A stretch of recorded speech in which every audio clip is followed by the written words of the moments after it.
Profesor Porosan dan logisnya gugur-gugur gimana Pak?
Invited guests হিসাবে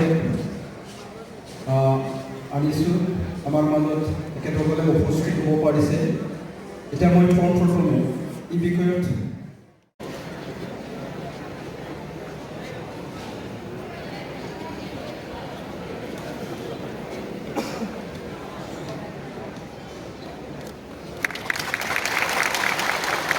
गोजोननाय थाबाय थारैनो बिथांनिफ्राय जोङो महरगिरिफ्रा माखासे मिथिनो हायै बाथ्राफोरखौ मिथिनो हागोन बेखौनो आसा खालामदों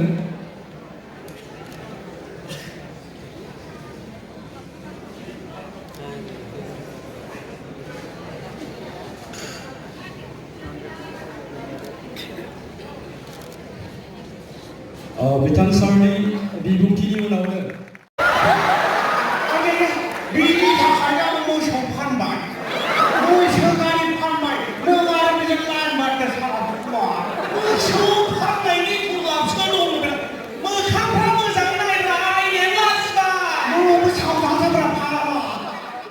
मोनसे सावथुन दिहुनदोंमोन जोलै आरो बे जोलै सावथुना नेशनेल एवार्ड मोननो हादोंमोन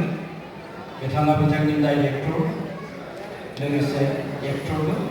बिथां आब'निफ्राय जोंनि सावथुन दिहुनगिरि बा गासै महरगिरिफ्रा गोबां बाथ्राखौ मिथिनो हागोन होननानै आसा खालामबाय आब'खौ गावनि खामानिखौ मावफुंनो थाखाय खावलायबाय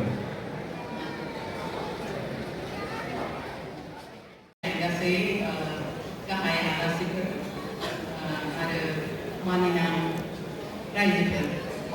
नोंथां गासैखौबो खुलुमनाय जाबाय सिगाङावनो बे गसायानो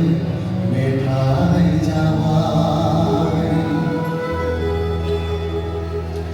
नोंनि जिउआ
दिनैनि बे हाबाफारियाव आसामनि